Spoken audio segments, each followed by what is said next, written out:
Welcome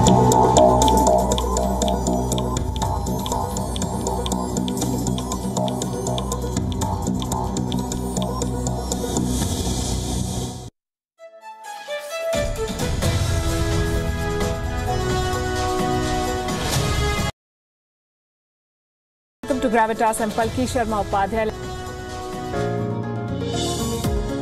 Gravitas. Universities globally. Co-powered by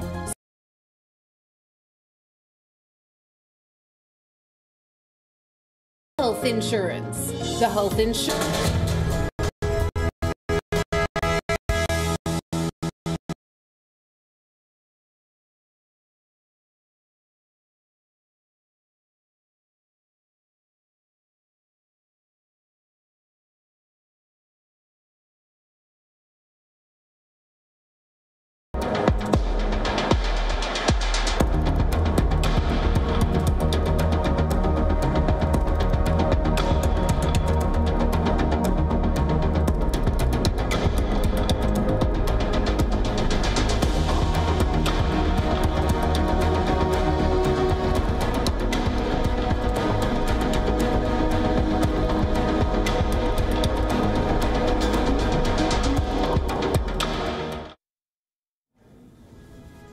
In India, family drama has been the biggest selling genre in television entertainment for a while now. For more than 2 decades, in fact, the so-called Saas Bahu shows have kept the audience hooked on.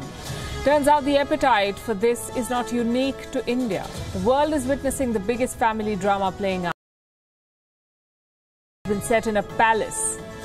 2 former royals have chosen to wash dirty linen in public. The world can't stop talking about it. From the British Prime Minister to the American White House, everyone has a comment. The press is awash with stories. Hashtag abolish the monarchy is trending. What does this tell you?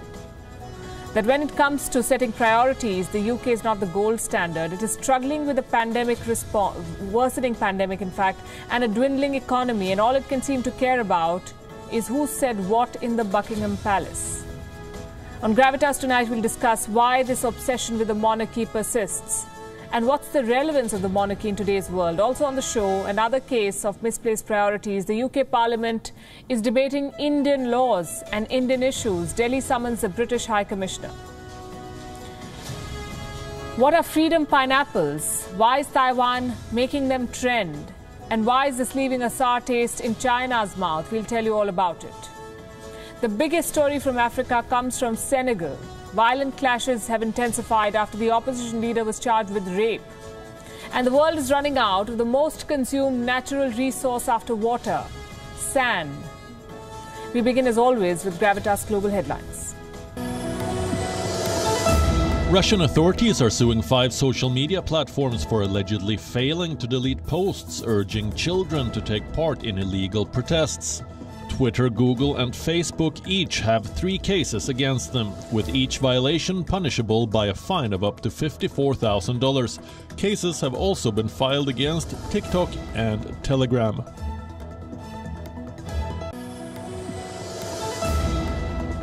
Pakistan Assembly has adopted a resolution seeking to immediately in Pakistan's National Assembly, Senate and other federal institutions. The resolution has been passed in the 3rd session of the Gilgit-Baltistan Assembly on March 9th. Indian actor Adarsh Gaurav has been nominated for a BAFTA Award for Best Leading Actor for his performance in The White Tiger, along with Hollywood actors Chadwick Boseman, Anthony Hopkins. The White Tiger is a film adaptation from the Booker Prize-winning novel by Aravind Adiga. An independent report by a U.S. think tank has concluded that against the Uyghurs in breach of the 1948 United Nations UN Convention signed by 152 countries including China, a finding of genocide can be made if a party violates any one of the 5 defined acts. India's Prime Minister Narendra Modi has inaugurated the 1.9-kilometer-long Maitri Setu bridge between India and Bangladesh via video conferencing. The bridge will ensure India's state of Tripura becomes the gateway of northeast, with access to Chittagong port of Bangladesh. In a significant ruling, Brazil's Supreme Court has overturned the graft convictions against former President Luiz Inácio Lula da Silva. This clears the way for the left-wing leader to run for the 2022 presidential election against incumbent right-wing President Jair Bolsonaro. The United Arab Emirates Federal Authority for Nuclear Regulation has issued an operating license for the second unit of the Baraka nuclear power plant. The plant in the capital Abu Dhabi is the first nuclear power plant in the Arab world and part of the Gulf oil producers' efforts to diversify its energy mix. Violent clashes erupted in Mexico's capital as protesters took to the streets to mark International Women's Day on Monday to protest over the issue of violence against women in the country on a daily basis. German national football team head coach Joachim Low will step down from his position after the European Championships this summer. The 61-year-old's deal ran till 2022, but Low asked the German FA has been in charge of the side since 2006 and guided the Germans to their fourth World Cup title in 2014. However, Germany have failed to impress since that triumph, and they suffered a humiliating 6-0 defeat to Spain in the Nations League last year, their heaviest loss since 1931.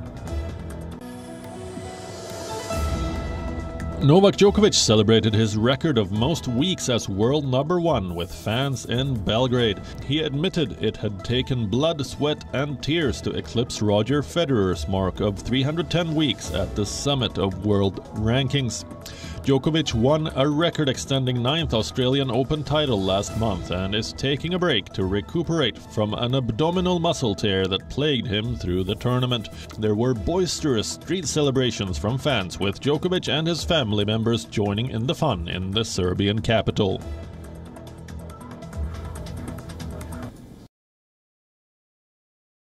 Meghan Markle is bringing down an empire.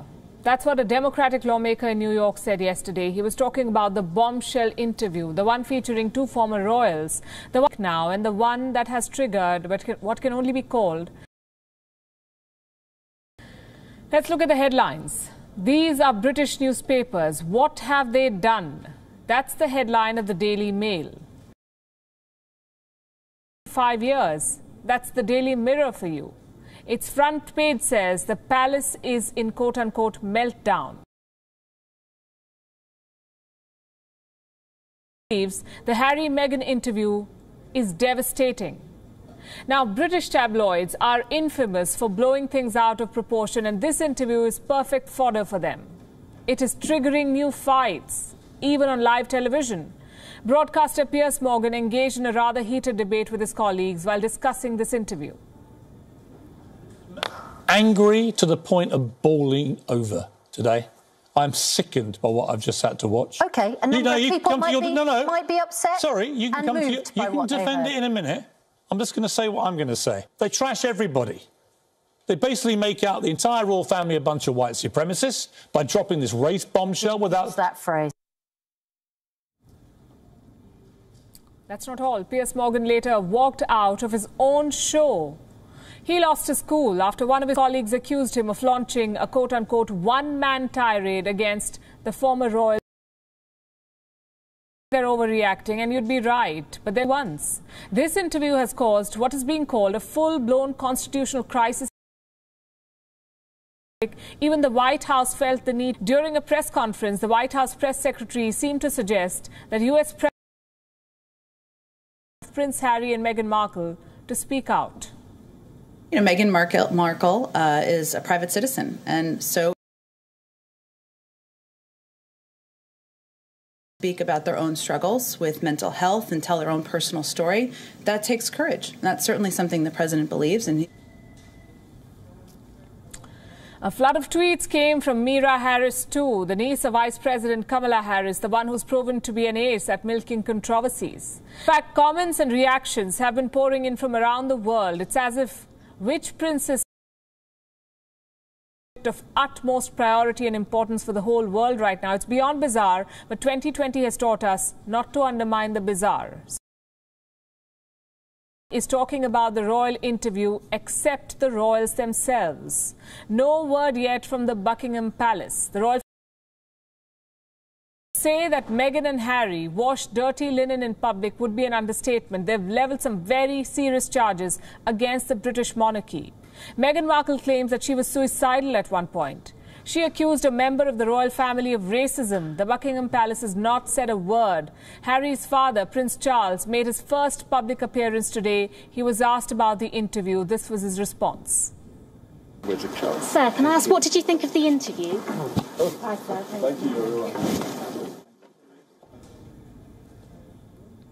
Well, you can walk away from the question, but you will have to face the crisis that this interview has triggered. In the US, the hashtag abolish the monarchy has gone viral. Social media users are questioning the relevance of the monarchy today. Even the British Prime Minister could not avoid this in a public statement. Always had the highest admiration for the Queen. And the rest, all other matters to do with the royal family,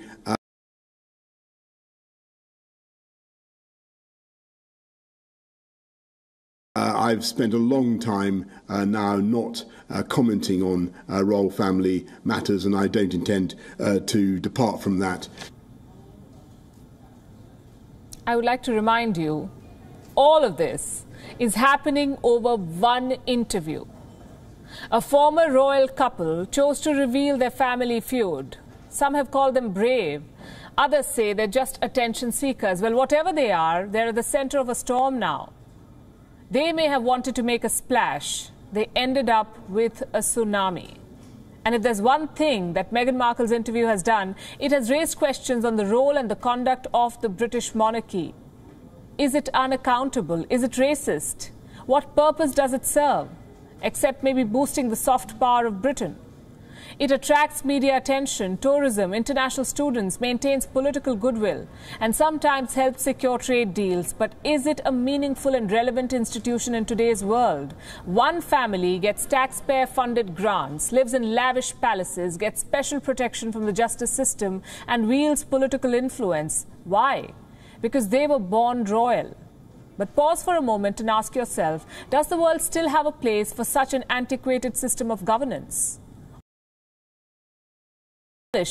The British monarchy. Here's our case.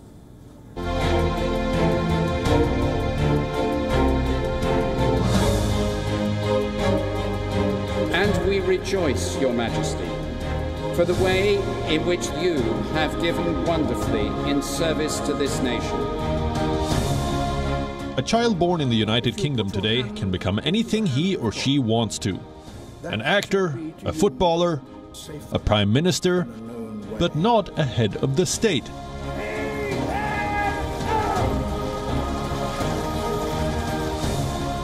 This year, may I wish you and His Royal Highness the very happiest of birthdays. No matter how intelligent or talented they are. Because the Great Britain is a constitutional monarchy. The head of the state is a position given to a royal as a birthright. The monarch is born superior, while the rest of the people are the monarch's subjects, not British citizens. The monarch is also the sovereign of 15 countries in the Commonwealth of Nations. The monarch cannot be prosecuted, cannot be made to pay taxes either, can drive without a license, can travel without a passport, has the power to form governments and the power to dissolve governments, even in Australia. These are all powers every monarch inherits at birth. But should they? You see, members of the royal family are in no way biologically superior to anyone else. They have nothing that sets them apart, except maybe jewels and magnificent clothes. Their lifestyle is incredibly expensive. Accounts for the sovereign grant, which funds the Queen and her household expenses, show that the monarchy cost the British taxpayer £67 million between 2018 and 19, a 41% increase from the previous financial year.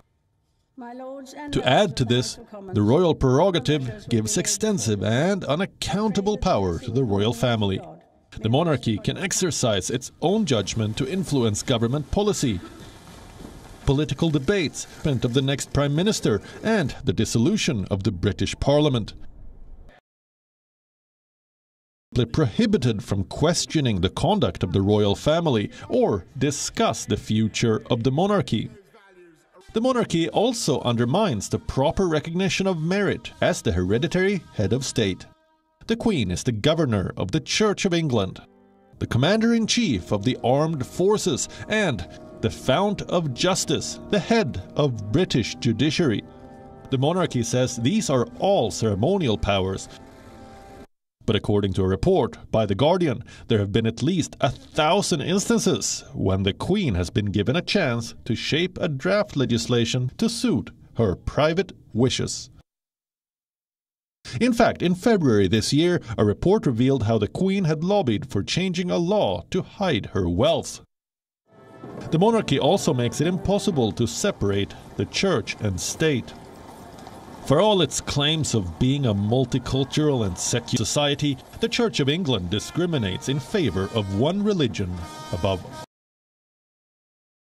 The Queen is both the head of the Church and the state, making it impossible to disconnect the two. Of course, the United Kingdom is not the only one. There are currently 43 monarchies globally, but only a few are constitutional monarchies, and even fewer insist on claiming the moral high ground of being a democracy. So, should the UK abolish the monarchy? If Britain can leave the European Union in the name of sovereign rights, then why not? Bureau Report, WION. World is one.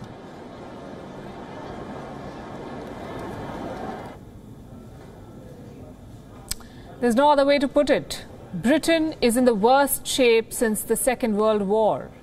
This time, the enemy at the gates is invisible, the Wuhan virus. The pandemic continues to grow in the UK, more than 4 million cases and 124,000 deaths. The UK is the worst affected country in Europe. Hundreds are still dying from the virus every day, and just as the vaccines emerged, so did a new variant, a more potent and more contagious mutation. Britain's response was more lockdowns, but that came at a cost. The country is going through its worst economic slump in 3 centuries, 300 years. Jobs are disappearing, small businesses have been decimated. It will take at least 2 years before the economy reaches pre-pandemic levels. And we are not done listing Britain's economic woes just yet.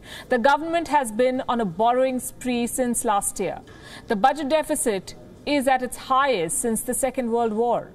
What Britain needs right now is some Churchillian steel to channel the guts of the greatest generation, as they call it, the generation that braved the barrage of Nazi bombers 70 years back. Instead, they're busy talking about an interview. At the outset, let's make one thing clear. We are not trivializing Meghan Markle's struggles or her allegations that she has made. They're very serious. The palace must be held to account for its actions. But does a family squabble qualify as public interest? At what point does fascination become obsession? It's an unnecessary distraction, even for the government. The Prime Minister is having to field questions about it. Even the White House has released a statement. We are in the middle of the world's largest vaccination drive. The pandemic is the only thing that world leaders should be focusing on. But in Britain, this has always been the case. Daily life is shaped by royalty. Britons are urged to speak the Queen's English. They gather under the flag and sing, "God Save the Queen." That's the British national anthem. They line the streets and go gaga over royal weddings. The same ones that they, the taxpayers, end up paying for. The monarchy is embedded in every Briton's DNA. But why? After all, the family doesn't do very much, other than wave and smile a lot. The royals have managed to convince the country that it needs them, that Britain would disintegrate without a king or queen. There's a common saying among royalists: politicians may come and go, but the family remains. Humans love a sense of continuity, the idea of something that exists for posterity. The monarchy preys on this. It also explains all the pomp and show. Hundreds of years back, the British monarch was considered God's representative on earth. Well, people aren't naive enough to believe that today. But the divine narrative remains. All the traditions, the coronation with holy oils, it's all part of the larger-than-life image. Royalists believe the monarch is endowed with God's mandate to rule. It's an unequal and unjust mandate. The family has its reasons for defending the monarchy. But why do people stick with it? The Queen serves as a reminder of Britain's golden days, when it ruled the seas and had colonies in every continent. In other words, the monarchy is Britain's biggest colonial hangover. Many countries were ruled by monarchies in the Middle Ages. But as British historian Robert Lacey says, they were sensible and clever enough to grow out of them. So let's recap the story so far for you. The dirty of British royals being washed on prime-time television, the institution of pride in, facing one of its biggest challenges. The British economy is in a shambles. The Wuhan virus has put British healthcare on ventilator. Scotland wants independence. Britons want jobs. Quick question. What are the British leaders doing? Well, they are busy debating India, believe it or not. British lawmakers spent 90 minutes of Parliament time debating Indian laws, talking about India's internal affairs. What exactly? Press freedom, Indian press freedom, safety of protesting farmers, again Indian farmers, and Indian laws. The UK has no jurisdiction over any of them, no control over the laws that govern them or the laws. Why waste time debating on issues that do not concern you? Of crucial Parliament time when your country is facing severe economic, healthcare and institutional crisis. Also, since when do Britons care so much about India? They colonized India for a good 2 centuries, decimated the Indian economy, opened fire at peaceful protesters at Jallianwala Bagh in 1919, killed nearly 400 of them, starved 3 million Indians to death in 1943. What was the British Parliament doing during the Bengal famine? They could have stopped it. India back then was a British colony. The famine in Bengal was their business. They let it fester. The farmer protest today is not their business, but they want to intervene. Why are the British parliamentarians suddenly so concerned? Well, they're not. At least not about Indian farmers. These parliamentarians care about their votes, securing the next election, staying in power. Their concern/obsession with India is nothing but vote bank politics. Let me show you some numbers. 1.5 million people of Indian origin live in the UK. That's almost 1.8% of the country's total population. The Indian diaspora contributes 6% of the UK's GDP. 15 Indian origin candidates entered the House of Commons after the December 2019 election. Indians are the single largest ethnic minority group in the UK. This debate in the British Parliament was orchestrated to impress them. A Liberal Democrat councillor named Gurt Singh started a petition in December 2020. He had 3 demands. 1, the UK make a statement on the Indian farmers' protest. 2, urge India to ensure the safety of the protesters. And 3, ask India to maintain press freedom. Speaking to an online publication, Mr. Singh said, and I'm quoting, "In the UK, we consistently scrutinize the actions of our government and also foreign governments. Indeed, it's the sign of a healthy, thriving democracy." Well, Mr. Singh clearly does not understand the concept of democracy or sovereignty for that matter. More than 100,000 people signed his petition, so the British Parliament sat down to debate it. The Indian High Commission in London issued a statement. It said, rather than a balanced debate, false assertions without substantiation of facts were made, casting aspersions on the largest functioning democracy in the world and its institutions. Back home in India, the British High Commissioner was summoned. Just so that you know, this is not a first. Let's rewind to January. The menace of the UK variant was at its peak. The whole world was concerned about the state of affairs in the UK. What was the UK's concern? Again, India. On the 11th of January, the British Parliament was debating minority rights in India. On the 13th of the same month, it was the political situation in Kashmir. 14 days later, this headline was published. COVID-19 has killed more than 100,000 Britons. Why is the fatality rate so high? Lawmakers do not have their priorities right. Well, we have a message for them tonight. It's been 73 years since the British were forced to leave India. Get over the colonial hangover already.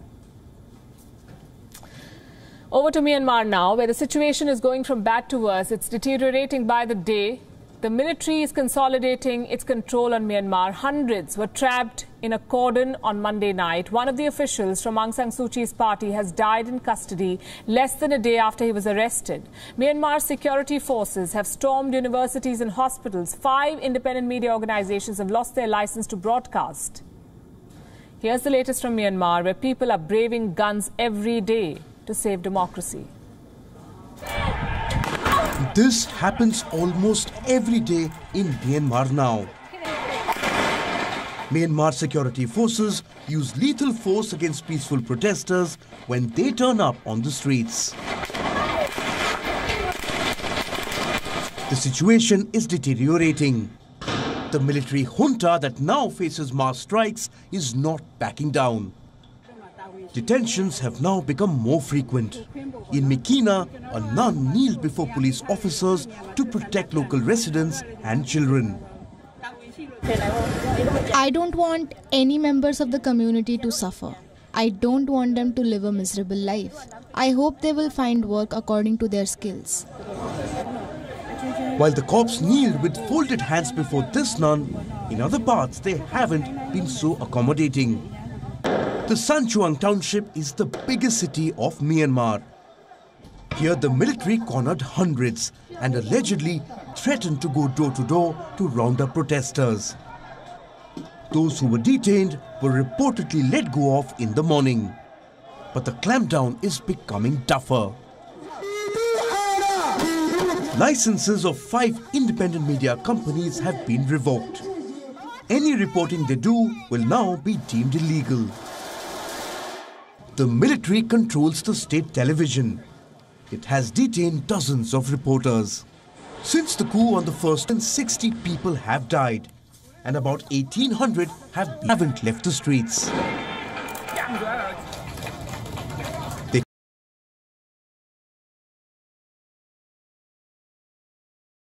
prepared with helmets, masks, the movement's symbol of defiance.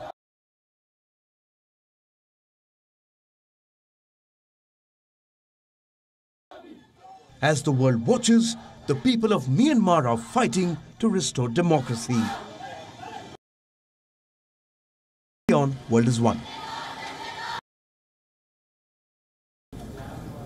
Our next story is one of its kind. It's about 2 allies, the United States and South Korea. Together they have reached a deal.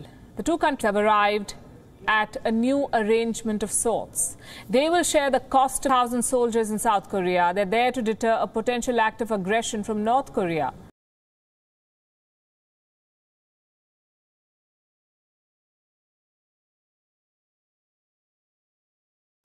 One of the few things that still remains the Korean War in 1953. So American soldiers are in the Korean Peninsula protecting South Korea. Shouldn't Seoul foot some of the bill at least? Well, they do. But the US wanted South Korea to pay more, a demand made by Donald Trump when he was in office. The negotiations broke down after the US demanded that South Korea pay 5 times more than what it had been paying earlier. Washington says both countries have managed to negotiate an increase in Seoul's share. They haven't shared the specifics. But in 2019, the 2 allies had struck an interim deal that raised South Korea's bill to $924 million annually. This was an increase of $94 million from $830 million. 24,000 soldiers in South Korea runs into millions of dollars. But doesn't all of this make you wonder why American troops are stationed in far-flung areas like South Korea in the first place? And who is paying for them? Who is footing the bill? What are these troops doing there? Our next report explores America's military presence across the world. More than $6 trillion. That is what the United States was about to spend in 2020 on its wars overseas. According to a study by the Brown University, the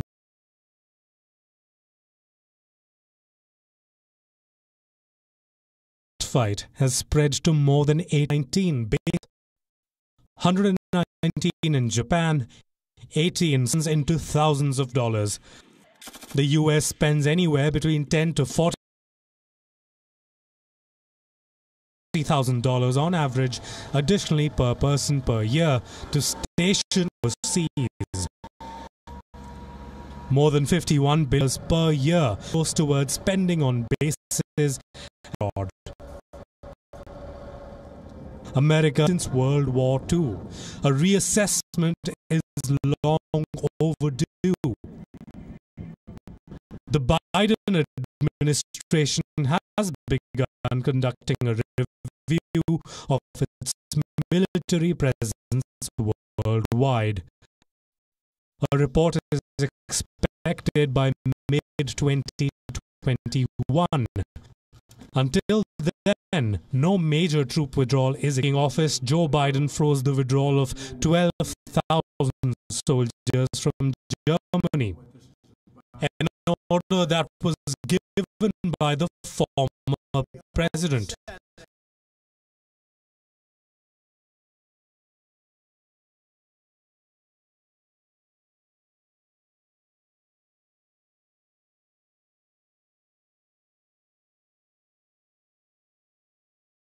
Biden doesn't agree.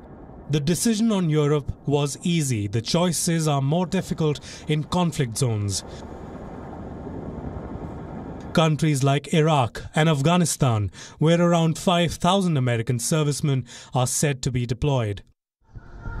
Until a decision is made, America must keep footing the bill of its endless wars. Bureau Report. WION World is One.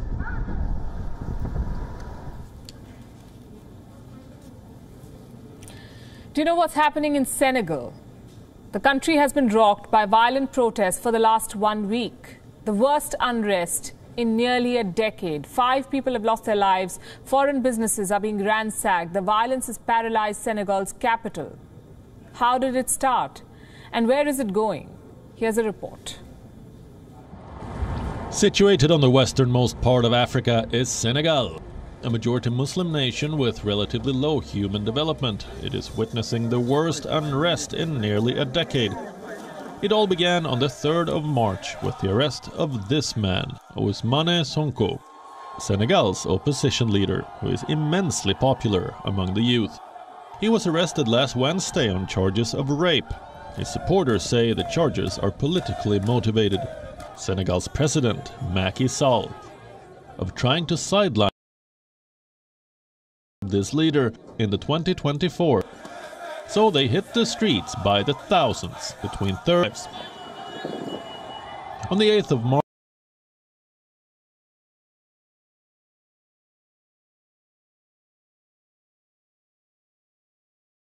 Ousmane Sonko press conferences were held. The first was by President Macky Sall.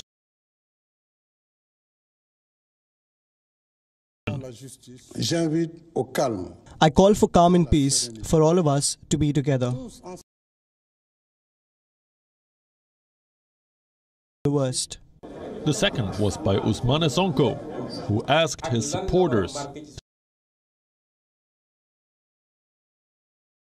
Mobilization must be maintained. It must be much larger, but it must be above all peaceful. Today the people have regained the right that Macky Sall confiscated 9 years ago at the demonstration. The people have taken it back by force. We must not lose this right. And called for much larger but peaceful protests. So the protests continue. The demonstrators say this is the beginning of a revolution and they won't retreat. The police views it as a law and order situation, and it is responding with schools and shops have been shut amid the growing unrest. The violence has paralyzed parts of Senegal's capital, Dakar. Businesses have been destroyed. The situation is turning from bad to worse. Bureau Report, WION. Story of determination. It is from Taiwan. The protagonist of the story. China wanted to punish Taiwan, so it banned the import of pineapples from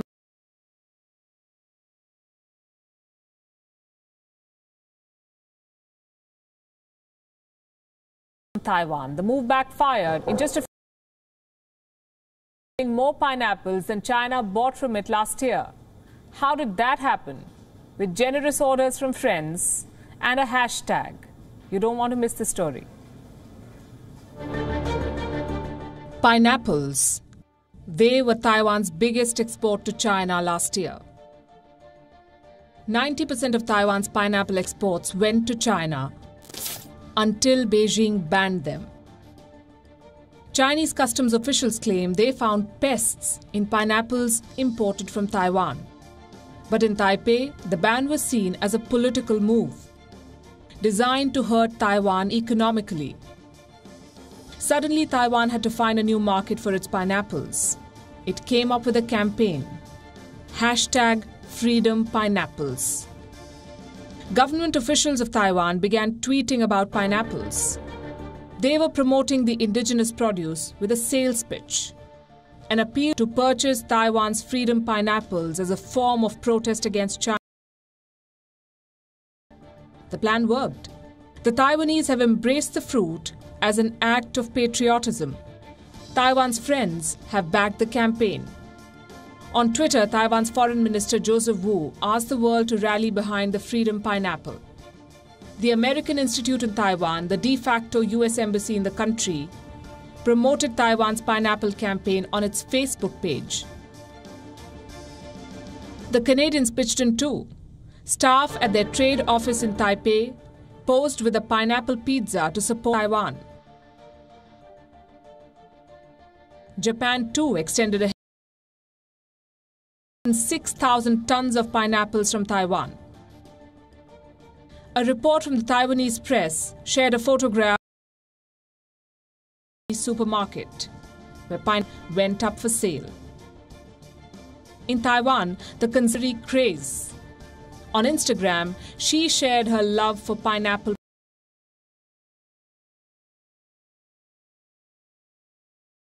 popsicles. Came up with the recipes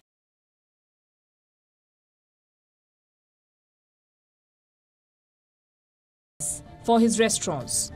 What Taiwan exported to China last year.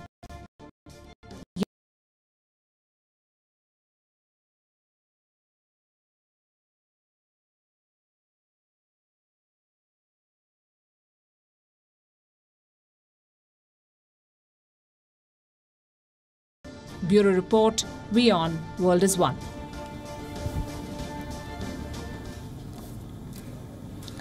And now I want to bring your attention to something you may not otherwise pay attention to. Sand. When was the last time sand made news? Never mind that. Here's why it's in the news. Because the world is running out of it. Did you know that sand is the most consumed commodity after water? And now it's scarce. I know this may sound absurd and hard to believe. There are billions of grains of sand on one stretch of beach alone. How could it disappear? Well, it slowly is slipping away and being consumed. Climate scientists at the United Nations say that the global rate of sand use has tripled over the last 2 decades. It far exceeds the natural rate at which sand is being replenished. We're using more than what's available, and the impact is evident. Let me share some figures with you. Globally, are retreating. In Indonesia, 24 islands have already disappeared, and in Florida, 9 out of 10 beaches are fading away. What is causing this? Pascal Peduzzi, a climate scientist with the United Nations Environment Programme, says that the main driver of this crisis is breakneck urbanization. Cities are expanding at a scale far greater than any time in human history. The number of people living in urban areas is more than 1950, multiplied by 4 decades, which is equivalent to adding 8 cities the size of New York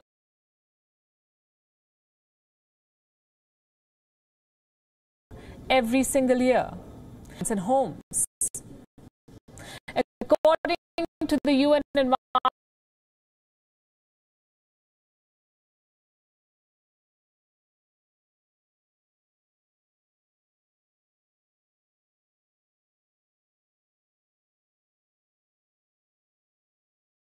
annual basis. Construction activities are sand-fueled, and you must now hundreds of miles to its territory through islands built on sand. Even Saudi Arabia, which literally sits importing sand from Australia. The Aussies are exporting sand to the Arabs. But is the construction boom the only? Let me show you a report. It says that the Wuhan virus vaccines could be making the sand shortage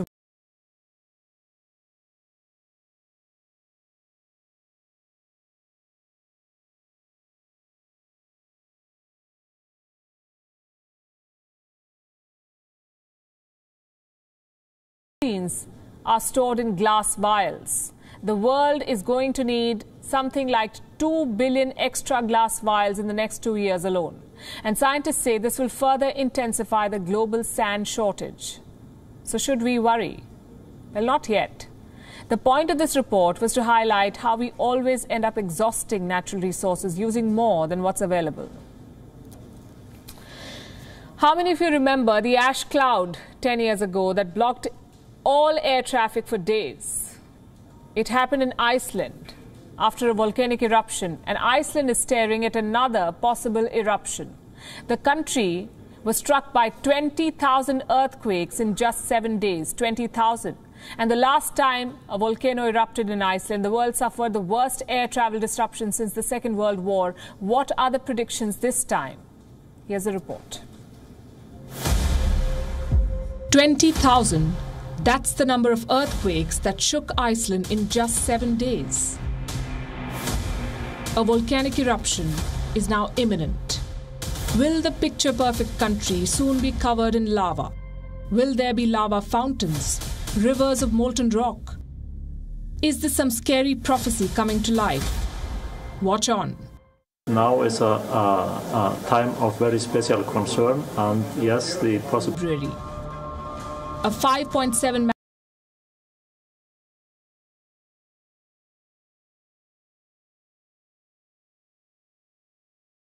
magnitude earthquake struck near the capital. Is all of this normal? Yes and no.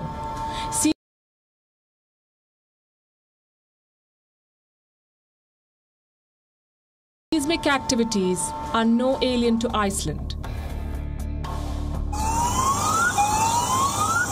The country experiences tremors through the year, but 20,000 straight quakes is definitely on the higher side. Iceland's meteorological office said a faint vibration too was felt underground, one indicating rising magma.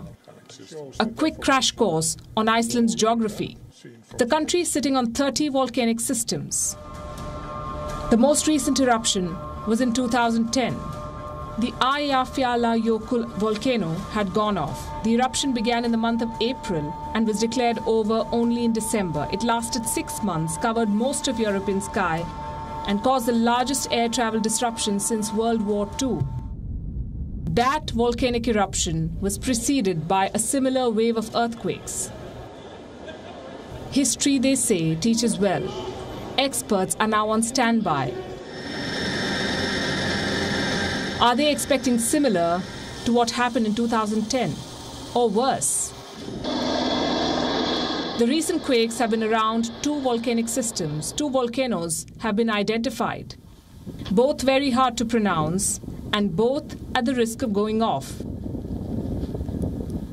How bad will the impact be on Iceland? The Met Department believes the country's residents are not at risk. Eruption, if any, will be low scale. In case of an eruption, we are expecting a small one, yes. Where lava is flowing, expecting a large explosive eruption with minimal lives and living conditions of people. But there is a threat to a major road.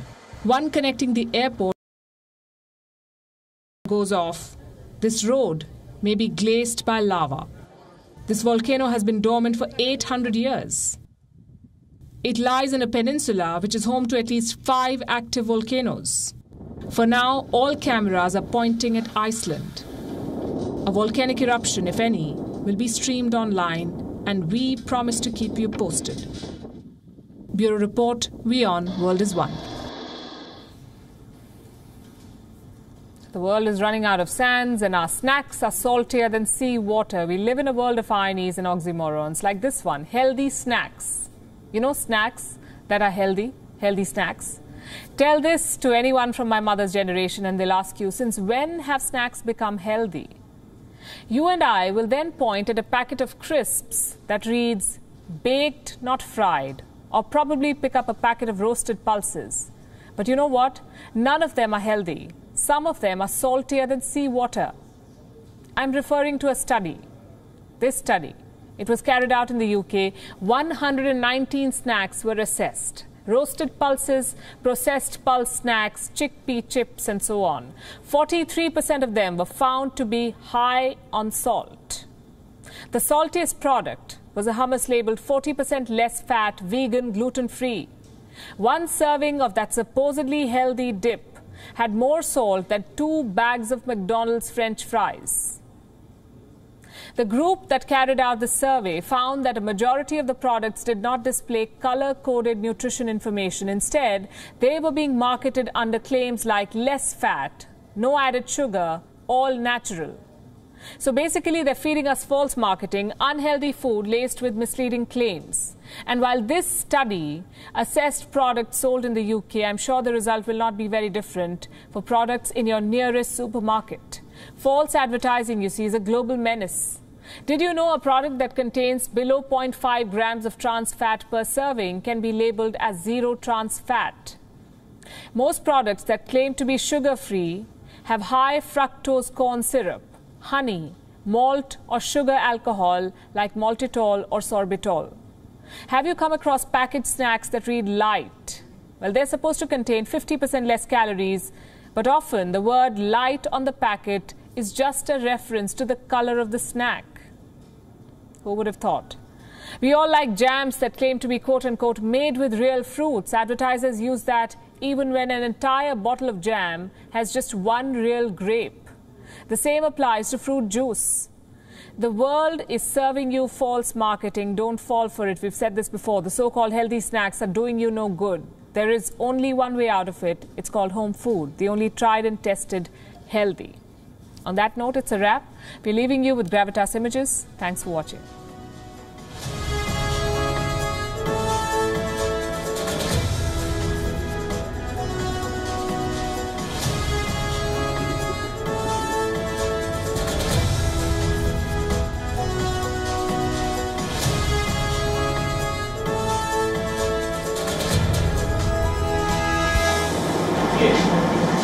আন্তর্জাতিক নারী দিবস আজ থেকে শুরু হচ্ছে ঢাকা বিশ্ববিদ্যালয়